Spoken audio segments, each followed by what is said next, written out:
Hey guys, Miss Lambert. Just want to go over the powers of 10. So we're going to go through, we're going to talk about these. Let's break it down. You guys be able to go over this video more than once. So let's talk about your base down here. Remember your base, this big number right here. That is the number you're multiplying. So in this case, I would be multiplying 10.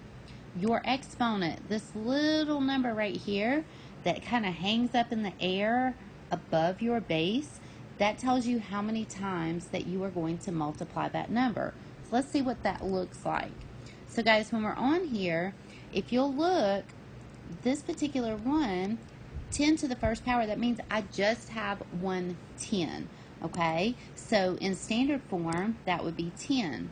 If you look at 10 to the second power, 10 times 10. Notice how right here I have two 10s, so my exponent is 2, and in standard form, 10 times 10 is 100. So as we go down, this whole chart shows you what all of those are. Notice in each of them, like if I just go to 10 to the fifth power, that is 10 times 10 times 10 times 10 times 10. I have 5 of them. Look right here in the pattern. Let's look at this one. So I have 10 to the fifth power, and according to the chart, it tells me that that should be 100,000. Okay? So I can count the zeros in here. I have 1, 2, 3, 4, 5 zeros. Look at my exponent. I have an exponent of 5. I have 5 zeros in my answer. So that might be a clue of something that we can look for. Let's look here. Again, the power of 10 is 10 multiplied by itself a number of times. So here the base was 10. The exponent was 2, so it's 10 times 10. So in this example, I had two 10s, 10 times 10, and we all know that that should be 100. So this is your place value chart.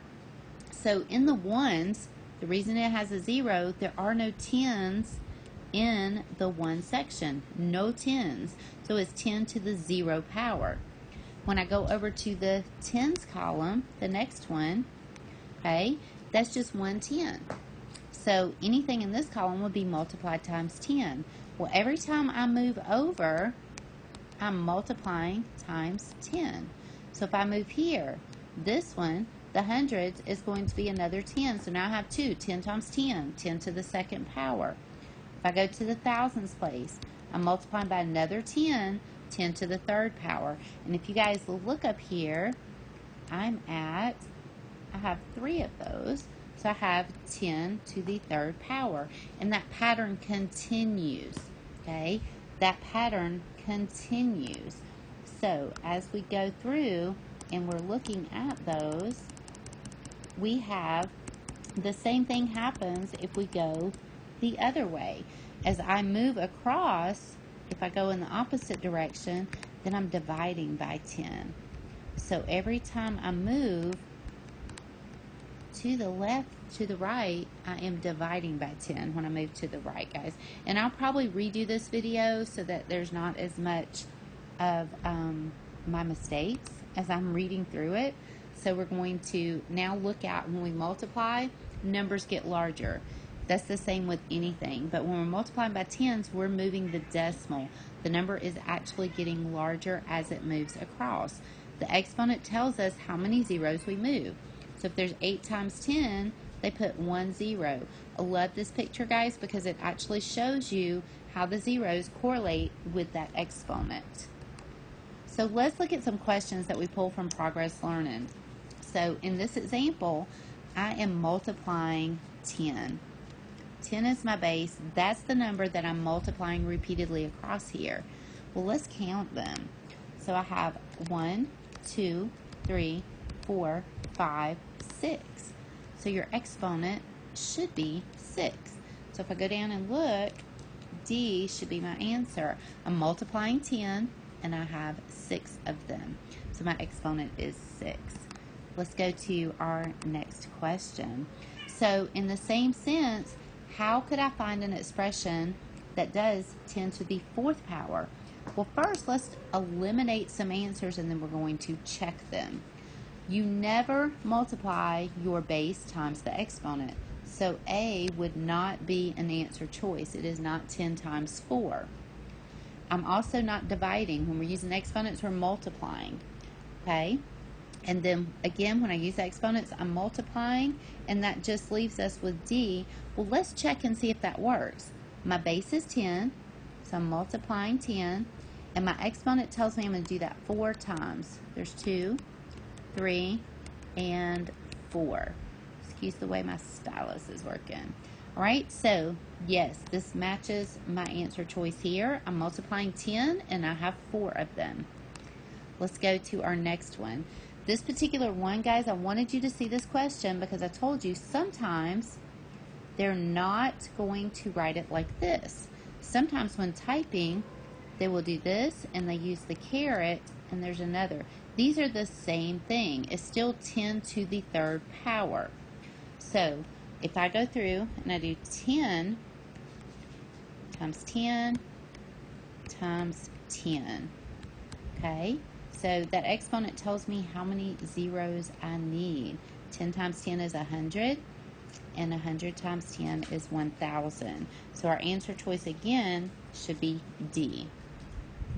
Let's go to our next question. So how could I write this one using powers of 10? And again, guys, we're going to count the zeros. I'm multiplying 10. I'm going to count the zeros. So I have 1, 2, 3, 4, 5, 6. So in this case, my answer should be C. 10 to the 6th power is 1,000,000. So that's how we would go through and answer that. I'm multiplying 10. I'm going to count my zeros. Let's look at this last question. All right, so when we're multiplying, that power tells us how many times we're going to move the decimal. So I'm going to rewrite this problem. So I have 65 hundredths, and it's times 10. Well, if I don't see an exponent, I'm going to use a 1. So I'm going to move this decimal 1 time for my new number. So as I go through, I'm moving it 1 time. So this becomes 6.5, 6 5/10. And that means my answer choice should be C. Okay? We're not going to add numbers like they did in A. That is not an option. They left numbers out in B. Okay? And then I did not multiply by 100, so D cannot be my answer choice either. We're only moving that decimal 1 time. Let's look at the next one. Remember the book that we read, guys, that's on the YouTube channel, The Powers of 10? Remember how important 0 was.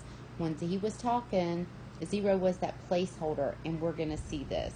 So if I have 0.2, and I multiply it by 100, well, that's the same thing as 0.2 times 10 to the 2nd power. I'm going to move that decimal 2 times.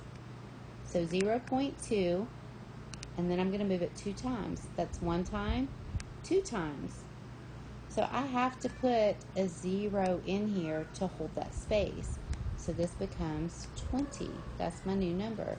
So your answer for this one should be A, 20. We moved the decimal 2 times. Let's look at our last question. So here is another one I want to talk about. So I'm going to rewrite it. I have 30 times 10 to the 2nd power. Well, I have to move the decimal 2 times. Well, guys, in all whole numbers, there is a decimal hiding at the end of every whole number. So I'm going to move it 2 times. So 1, 2. I have to fill these in with zeros.